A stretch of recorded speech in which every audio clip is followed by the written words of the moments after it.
Everyone's obsessed with the spreadsheet stuff, right? Yields, vacancy rates, days on market, the flashy short-term metrics. But what if the real keys to long-term growth aren't in the spreadsheet at all? In this episode, I'm joined again by our resident data guru, the man, the myth, the legend, Kent Lardner, to dive into a brand new research project that redefines how we look at property performance. Kent's been analysing what he calls the 4 lifestyle pillars: beach, nature, urban and family, the things real estate agents actually talk about when they're selling homes. And it turns out these factors, not just affordability or yields, may be the real reason some suburbs grow and keep growing while others fade out after one hot year. We'll talk about why lifestyle appeal might be the most undervalued growth driver in property investing, how AI is changing the way we interpret property data, and what suburbs came out on top in this national research. If you've ever wondered why some areas stay blue chip forever while others burn bright and fizzle, you'll want to hear this one. Let's get into it. Welcome to Geared for Growth, and of course we've got the man, the myth, the legend, our resident data guru, Kent Lardner, to talk about a new research report. Thank you, Kent, for coming back on the show. Thank you for inviting me back. I can apologise yet again. Well, almost certainly you'll say something you need to apologise for after the fact, so keep your powder dry on those apologies. But we've actually got something quite serious to share in a world where we are kind of focused on very short-term metrics, things like vacancy rates and days on markets and vendor discounting. You would argue that there are some universal kind of tenets of property that are much more reliable indicators than some of these flash in the pan metrics, or have I put the wrong words in your mouth? I think you summed it up well. A bit of a background. I put together a list using these spreadsheet metrics, as I call them, about 2 years ago for my accountant, a local accountant here. And it was for a lady who wanted to pay for some research. And I gave her 5 suburbs to look at. And then she came back about 2 or 3 months later with a few changes and wanted another list and just wanted to verify a few things. And I gave her an entirely different list. And it was because the data had shifted, whether that be affordability, rent changes, whatever. And she was not happy and she criticised me. And I went into defence mode for the first day. And then on the second day, I started to think it through. And I realised that her criticism was very valid. So ever since then, I thought, what are some of those things? How can I better measure some of these immutable things? And, they do it quite well in the Reddit forums. Things get voted up and down. They do it quite well when it comes to tourism websites like TripAdvisor. Things get voted up and down.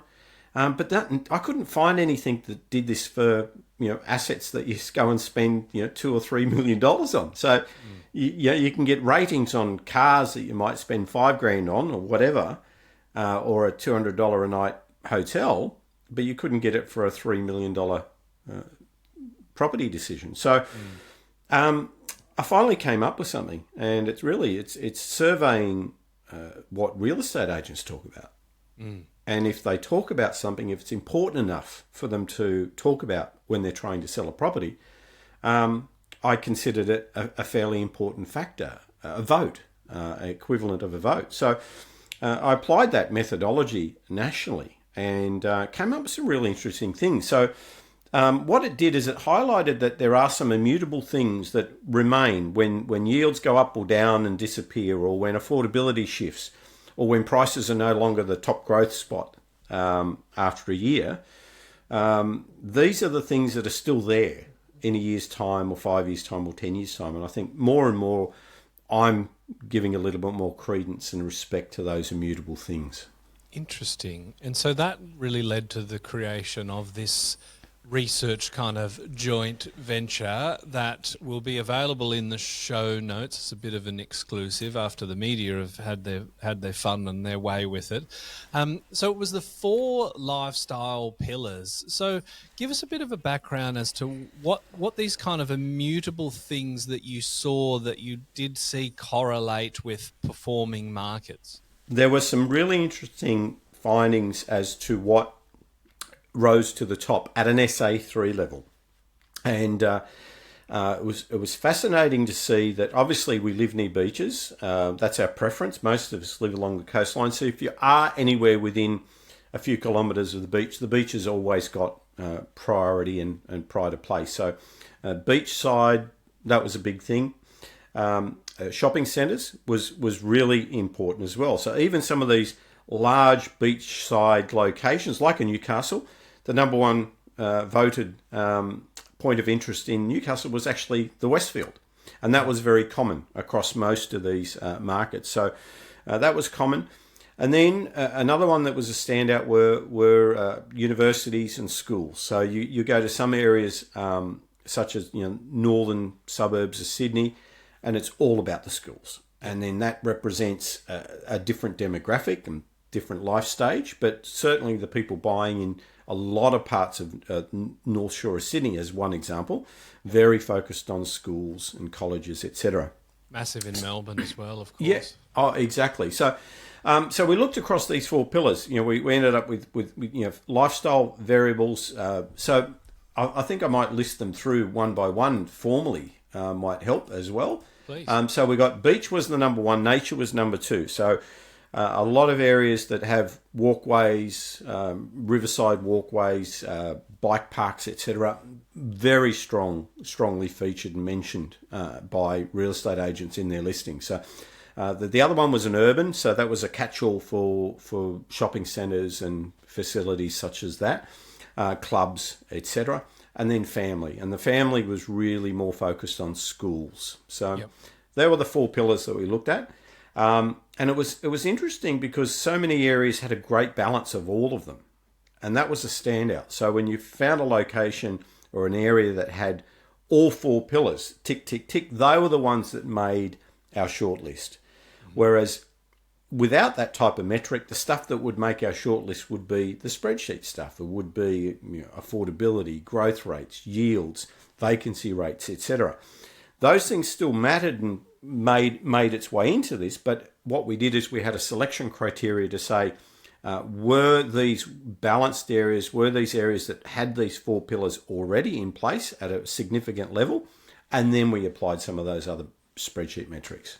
Well, I do want to ask the question about, what is the difference between the spreadsheet hotspots versus the pillar hotspots? But when I want to unpack something, when you're sort of talking about, it's the number one voted thing or it's the number one important thing, like a shopping centre, how are we getting that data? Is this the things that people are referencing in the sales listings as attractions? Correct. So it's really hard to do before the world of AI. It's regular expressions is the technical term. So it's different ways to say the same thing.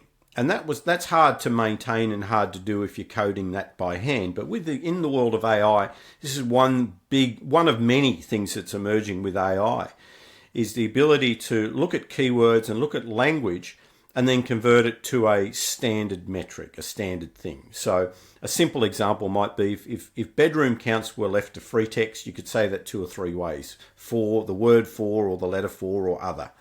But when it comes to a shopping centre, it might be referenced two or three different ways, 4 or 5 different ways, etc.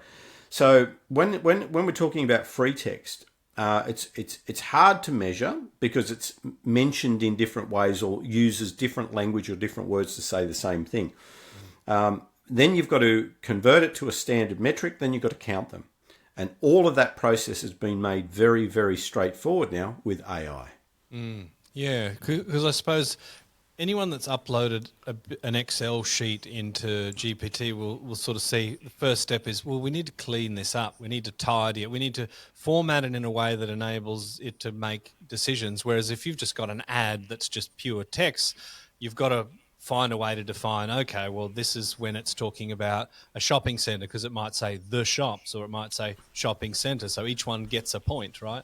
Yes, yeah, and more often than not, the Westfield's always called Westfield, but that's not the case with other shopping centres. So they might use different names, different local colloquial terms. So then when we go through those 4 pillars, I mean, how do you weight the pillars? Is proximity to the beach more important than proximity to a shopping centre, or is there a sweet spot?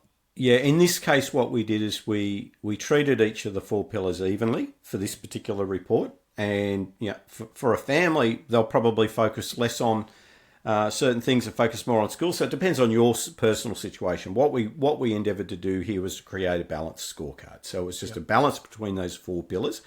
What we did factor in was distance. So there are a number of areas that offered everything, but they might have been far away. But in the case of Townsville, which was very much a unique scenario, Townsville was quite the surprise. So it made it through to the shortlist because it had all of those factors in abundance, plus it had some other spreadsheet metrics that looked pretty good. Now, there's some criticisms we can discuss today about the effect of everyone piling into one location and self-fulfilling prophecy, which we'll cover. But this was purely letting the data speak, and Townsville made it to our shortlist because of all of those immutable lifestyle factors. I was going to ask, were there some locations that were a little bit of a surprise? Because we know with Townsville, it's been a spreadsheet beauty, right? It's got all the metrics, but we know that it's on the coast. I couldn't tell you what shopping centres are there and that sort of stuff. But were there other places that were a little bit of a shock? It was more ignorance than anything else. So it was me probably not appreciating the lifestyle and amenities offered by a couple of the regions in and around Perth. And when you start to factor in how close these locations are, these areas are to the city, to the CBD, that was quite an interesting surprise. So, seeing WA in there, that was a big one. Seeing Townsville in there, that was a big one. We didn't factor in, we didn't really look at affordability as we would when we were doing a spreadsheet analysis for an investor. This was quite a different use case. So probably the big surprise was the fact that Warringah was top of the list, and Warringah's a rather expensive area, but this was just coming up with a list to say if you're really if you've got the budget and you were looking at options, what are your options? And then what was fascinating was just that spread, because you could get that same quality of lifestyle in an area that was offering properties for $600,000 or $700,000 versus an area that's offering properties $4 million plus. And in some respects, in the research that we've done in the last year or so, we have kind of lent into the investor-esque price points. Like, okay, if it's $900,000 or more, we're actually going to get rid of it from the research. But we've sort of broadened the focus because we want to look at the areas that have performed over time and will continue to perform because of these metrics to help to educate us about the things that aren't the obvious spreadsheet style metrics, like the days on markets and the vacancy rates and those sorts of things, right? Exactly. I think there's another couple of variables now is for developers. If you're a property developer, these are the things you are interested in. So, we've gone down that pathway a little bit to say if you're looking for the ideal place to build a luxury, 10, 20 luxury apartments that would sell for $1 million plus a piece, this is the stuff that they currently analyse already and they spend a bomb doing. So that was number one. Number two, build to rent. A lot of the build to rent people are interested in these as well. So we're kind of catering for endeavouring to cater for more than just that. I want to buy an investment property under 750K market and broaden our horizons a little bit. Yep. And it's segmented into all-rounders and growth-first outliers. What's the difference between those in your view? Yeah, the growth-first outliers are those areas that we've been jumping at and highlighting as the top investment opportunities for the last 5 years, myself included, guilty as charged. The stuff that would make it to the top of a list because of a spreadsheet metric of growth or inventory levels or other. And it's the stuff that takes that location, whether it be an area or a suburb, takes it off the list in a year's time. Yep. Whereas these are, so that what makes it an outlier, because it only had one or two of these pillars, yet it would be at the top of the list otherwise. So if you ignored these pillars, you could jump at many, many areas today, and as a lot of investors and a lot of buyers agents are doing it today. But those locations may not be the same metric in a year's time, so they may not be there. Whereas these types of metrics are going to be fairly immutable through time. And that's the stuff. If you're a property developer, I wouldn't want to go and buy an investment grade development block based on a spreadsheet that could change in 12 months' time. I want something a little bit bigger and more important than that. Yeah, especially if it takes 18 months to get through DA. Well, that's exactly. That's a hot button, isn't it? That's a big one right now. That's a different show. So you mentioned Warringah topped the list. And, you think about Manly, beautiful beaches, great proximity to everything that you need, lifestyle, all that sort of stuff. But at a price point in, like $2 million plus, what makes a location like that, in your views, an area that will sustainably continue to grow? The Geared for Growth Property Investing podcast is presented by our business, MCG Quantity Surveyors. If you're an investor or a property professional looking to get the best tax depreciation deductions for yourself or your clients, please get in touch with us at mcgqs.com.au. It's our mission to help as many property investors as we can to maximise their claims and maximise their property education as well. Yeah, well, it's highly sought after. Obviously, there's a lot of wealthy people in Australia. So, the type of people that are buying in those locations aren't first-home buyers unless they're from rather wealthy families. So, we're talking heads of industries or people who are on their second or third home, or probably the next group of people are those inheriting wealth with this great transition.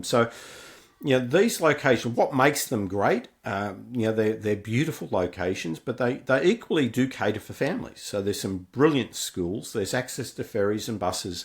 There's no train station in that particular location, but you can jump on a ferry and get into the city. You're close by. You've got good buses, beautiful beaches, but you've also got the harbour. You've got the Manly Corso and a whole range of things. And probably the important thing to call out here is it's not what I think. These are the things that agents care enough about to mention and talk to at length in their listings. Yep. And what that does is then puts a few things at the top of that list, and obviously places like Manly Beach makes it to the top, as does Manly Wharf and some of those tourist attractions. But outside of that, it's not really just a tourist area because of those schools, because you've got Warringah Mall and you've got great shopping, great schools, a lot of features that make it a great place to live. And parkland and leisure amenities as well, right, which all factor in. Yeah, North Head, from memory, was a big part of it. So a lot of people don't realise, and probably as going through this exercise and you look at these lists of things, you realise, if only I knew, I'm living in a location, I'm surrounded by all these great things that I'm probably not tapping into. So, I really think that there's opportunities out there for a lot of locals to wake up and realise that there's some good things at your doorstep. Mm.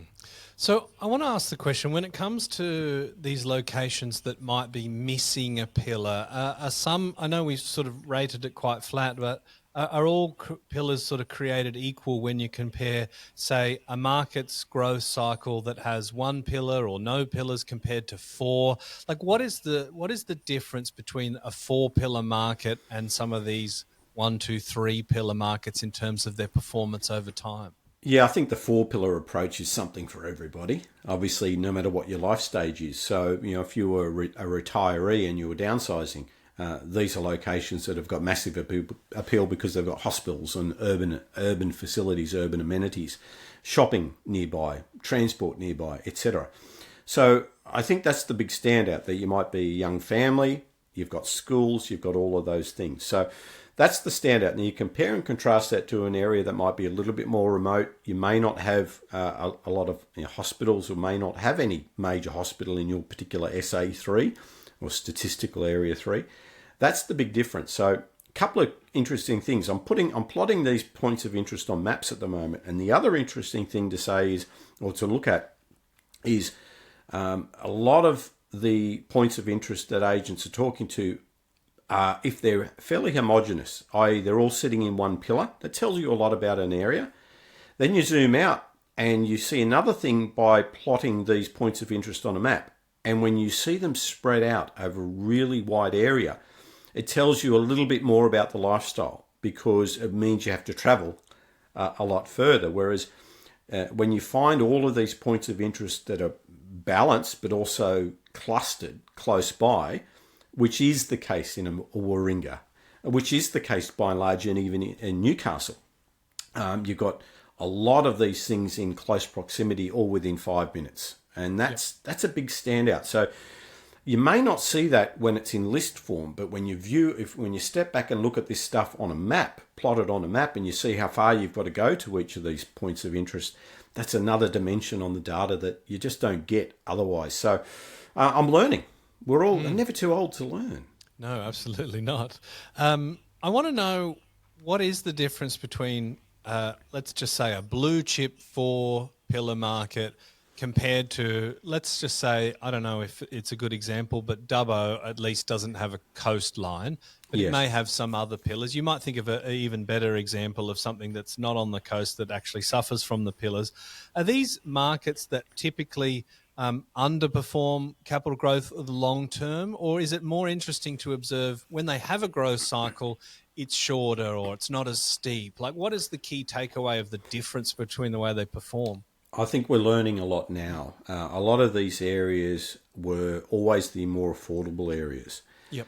So they offered good yields. They offered affordability metrics. They were appealing to first home buyers and still are. And what happens is when they become affordable, or when they become less affordable because of their higher interest, so you have a lot of people flock into these locations, suddenly you lose that important metric of affordability. And as a result of that, what's left after that?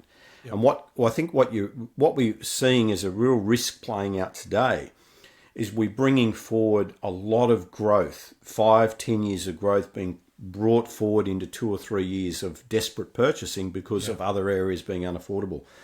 So my hypothesis is that a lot of these areas are going to be bringing forward 5 to 10 years of growth, and when they hit their cap, when they hit their peak, it may stay flat for some time. And I think those areas that offer less of these lifestyle factors are more prone or have more risk of hitting a flat spot pretty soon. Interesting. So for the market to grow, in the last couple of years, we've kind of observed, and it's probably a universal thing, it's got to be quote unquote cheap, right? Now, if the market has none of the pillars or one of the pillars, the moment that it stops being perceived as cheap, then people move on to the next location. Whereas the ones with the pillars, it's like, okay, well, it's not necessarily cheap anymore, but the market still continues to grow because people want those things, because market growth can certainly be investor driven, but for proper long-term growth, you need investor and owner-occupier appeal, right? Oh, exactly. And the price distribution curves tell us a fair bit about this. And many of these areas, your Byron Bays, for example, you've got properties that stretch up into the $5 million plus mark. So they're highly sought after, and people might be wealthy businessmen from Sydney or Melbourne, whatever, businesswomen, and they buy into these locations because they're stunning, because they've got all that natural amenities, etc., etc. Whereas a lot of these areas have had massive growth, but not for those same reasons. Massive growth because they're on a top 10 investor list. They're offering the yields. They're offering properties or houses under 750K. So, yeah, I think that's the big difference. Is these are immutable things that will still be there in 10 or 20 years' time. There's scarcity. I think that's the other key point. And when you zoom out of these and you look at a lot of the drone images, so what I'm doing with my website is I'm really looking carefully at how can I put really high resolution drone images that represent these SA3s.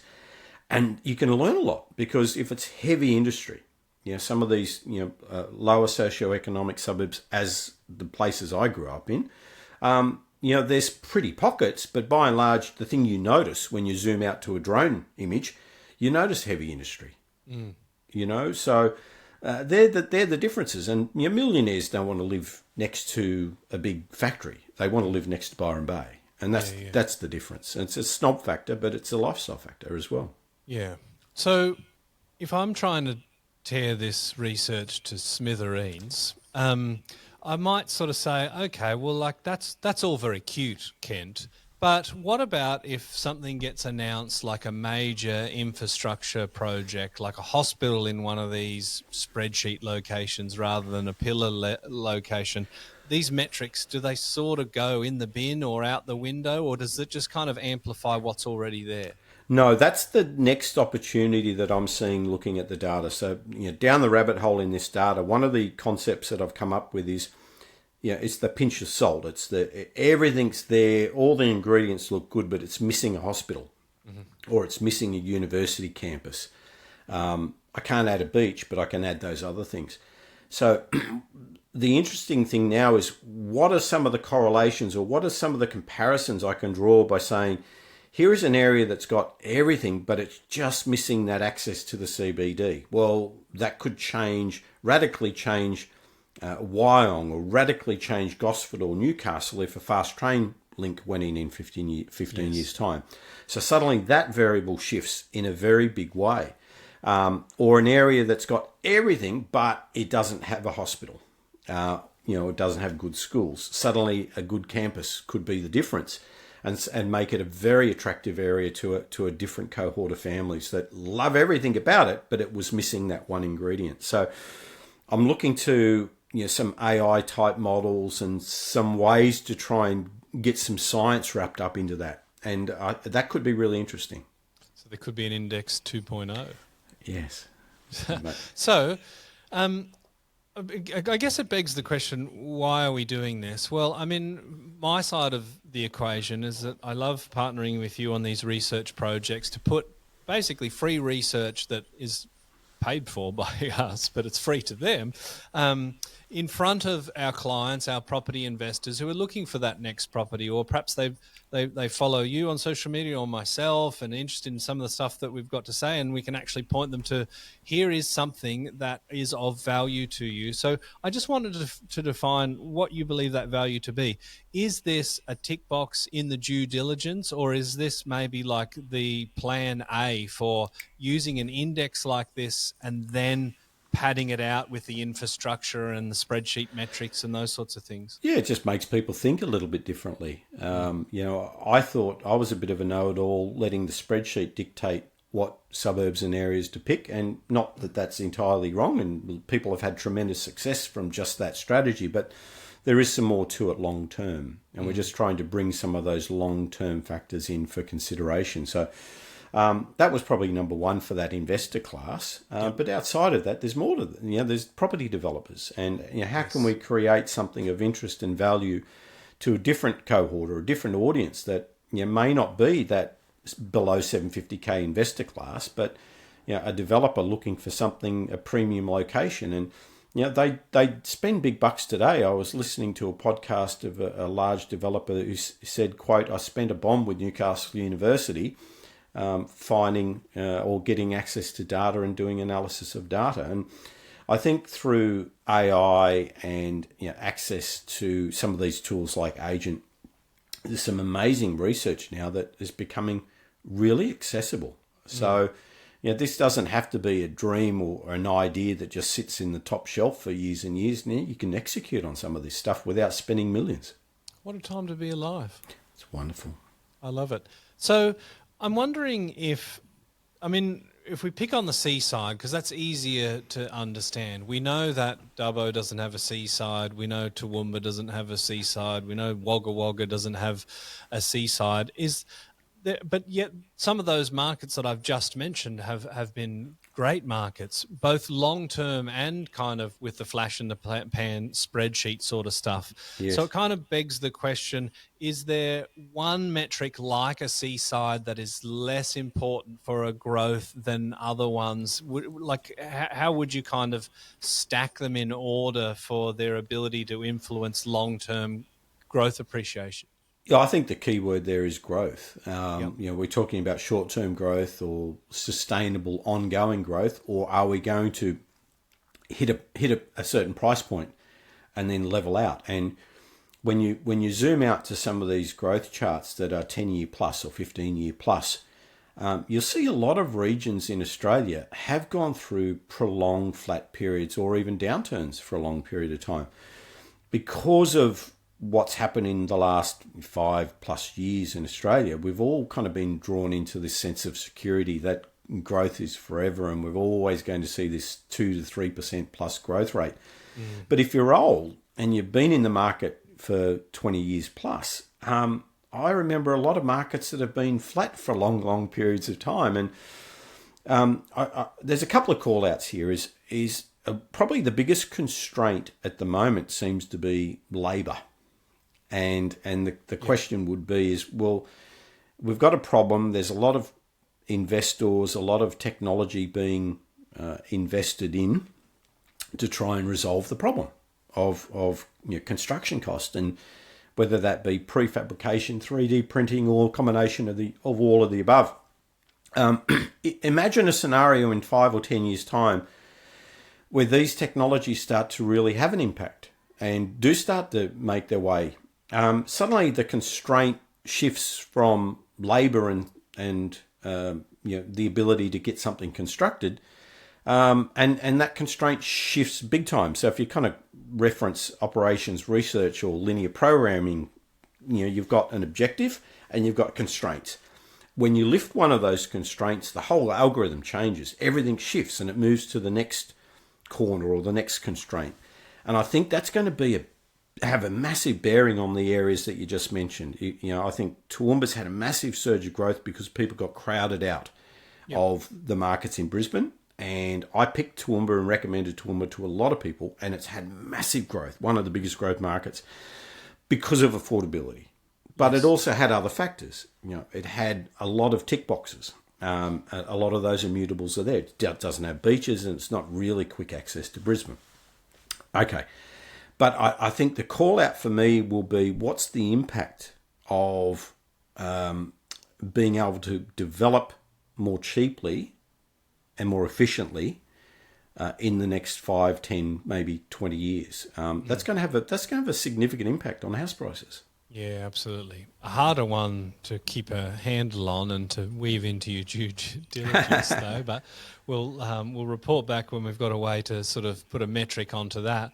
I wanted to ask you about a particular market. We talked a little bit about Perth, and you were talking about markets that have protracted flat spots. We're now looking at the core logic or the cotality. I made the mistake of calling it coitality, which I think is a bit too sexual.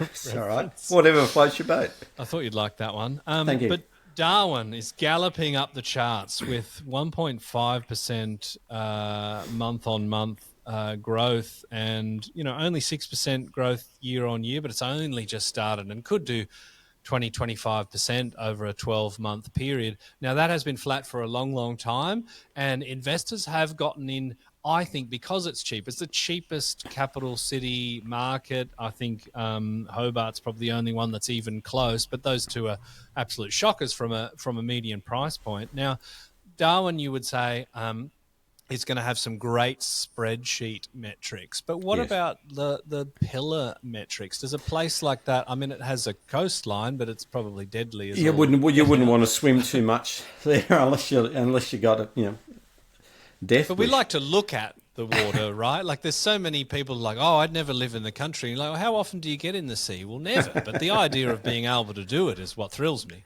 I think the thing with Darwin, it had a massive surge in growth back when that gas project was underway. So during that development period there was some great growth. And what it did is it brought forward several years of capital gains and compressed that into 1 or 2 years. And then that, as a result of that, you saw the market flatten out. A lot of valuers will always talk to these things, really. Yep. And valuers use a different set of a different lens on these things, as do a lot of the spruikers. I think that's the big difference, is you need to probably take the lens of a professional valuer when you're looking at these things, because yes, it will have a lot of spreadsheet appeal right now.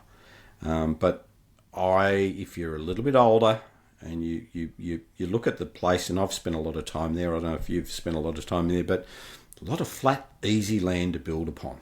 And it's hot, and then when it's not hot, it's hot and wet. So You know, be settings. careful. Just be careful. You could make some money, but you could do your shirt. Yeah. All right. So to tie a bit of a bow around this episode, the 4 pillars index, the research I'll put in the show notes. And of course, you can go to mcgqs.com.au/research to see all sorts of weird thought experiments that we've put quite a bit of effort into testing some hypotheses. With this index, what do you see as the number one value for an investor that's listening at home who's got access to, all of these platforms where you can drill down to, I want this price point, I want this yield, ideally I want this percentage of investors, I want this amount of vendor discounting. Like, what would you say to those people looking at a research project like this compared to just those spreadsheet purists that are probably looking at metrics that are very good at predicting the next 3, 6, 9 months, but maybe terrible at predicting the next 5 to 10 years? Yeah, don't jump at shadows. Look at broaden your list. So, hey, great, use your spreadsheet. I create spreadsheets. That's fine. But zoom out a little bit and look at some of these immutable things before you make your big decisions. And if you've got options to pick an area that's got a more balanced set of lifestyle factors, it's got the hospitals, it's got schools and universities, it's got lifestyle beaches, it's got shopping centres, and you've got the choice of that, and you might trade off a little bit of yield as a result versus an area that might only have one of those pillars. It might help you make a better decision. Beautiful. What a way to finish. Well, thank you, Kent. It's always a pleasure unpacking that mad tangle of a brain of yours, but you've shared some very good insights and even more eloquent in the research itself. Thank you, sir. Thanks, Kent.